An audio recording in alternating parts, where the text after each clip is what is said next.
পৃথিবীতে এমন একটি দেশ রয়েছে যে দেশে কোনো মশা নেই, অথচ ধারণা করা হয় এ পর্যন্ত পৃথিবীতে যত মানুষের মৃত্যু হয়েছে তার অর্ধেকই অর্থাৎ 52 মিলিয়নেরও বেশি মানুষ মারা গেছেন মশাবাহিত রোগের কারণে।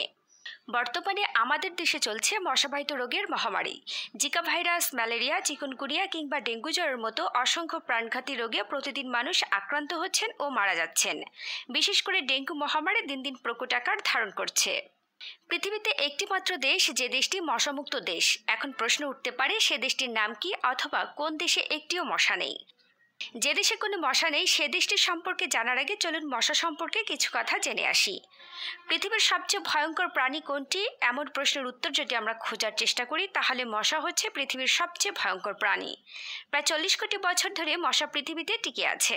বিজ্ঞানীরা বলছেন ডাইনোসরের বহু আগ থেকেও তারা পৃথিবীতে অবস্থান করছে। বিশ্বজুড়ে প্রায় 3500 থেকে 3600 প্রজাতির মশা রয়েছে। মশা সেকেন্ডে প্রায় 500 বার তাদের পাখা নাড়ায়। মশা এতটাই ভয়ঙ্কর প্রাণী যে প্রতি বছর পুরো বিশ্বজুড়ে প্রায় 10 লক্ষেরও বেশি মানুষ মৃত্যুবরণ করেন মশার কামড়ে। বিশ্ব স্বাস্থ্য সংস্থা বলছে পৃথিবীর মোট জনসংখ্যার প্রায় অর্ধেক মশাবাহিত রোগগুলোতে আক্রান্ত হওয়ার ঝুঁকিতে রয়েছে। এবার জানা যাক যে কোন দেশে একটিও মশা নেই। আইসল্যান্ড।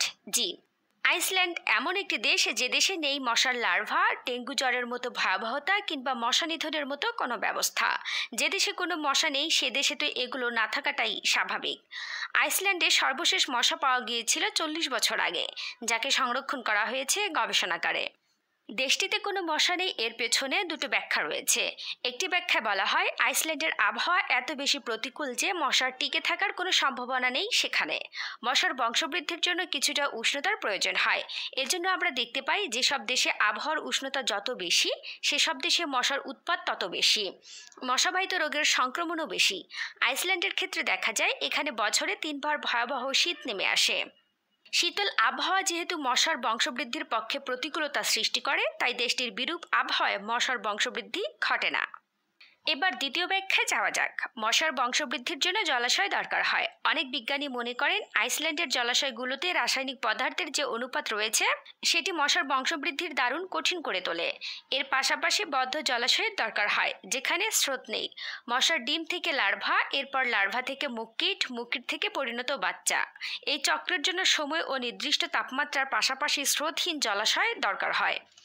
আইসল্যান্ডে স্রোতহীন বদ্ধ জলাশয়ের বেশ অভাব রয়েছে, তাই মশার বংশবৃদ্ধির পক্ষে কোনো যৌক্তিক কারণ খোঁজার অবকাশ নেই এই দেশে। এখন প্রশ্ন হচ্ছে, যেহেতু আইসল্যান্ড বরফের দেশ, প্রচণ্ড শীতের কারণে আইসল্যান্ডে মশা বংশবিস্তার করতে পারে না, সেহেতু ইউরোপের শীতপ্রধান দেশগুলোতে মশার অস্তিত্ব আছে কিভাবে? আইসল্যান্ডের পার্শ্ববর্তী দেশ গ্রিনল্যান্ডের দিকে তাকালেই বোঝা যাবে। গ্রিনল্যান্ড শীতকালে মশা শীতনিদ্রায় চলে যায়। শীত শেষে বরফ গলতে শুরু করলে ডিম পাড়তে শুরু করে। আইসল্যান্ডের মতো গ্রিনল্যান্ডে শীত শেষ হওয়ার পর আবার শীত শুরু হয় না, তাই মশার বংশবিস্তারের জন্য যা যা প্রয়োজন তা পেয়ে থাকে। আইসল্যান্ডে মশার বংশবৃদ্ধি না ঘটলেও ইউরোপ ও পৃথিবীর অন্যান্য শীতপ্রধান দেশে মশার বংশবৃদ্ধি ঠিকই ঘটতে থাকে।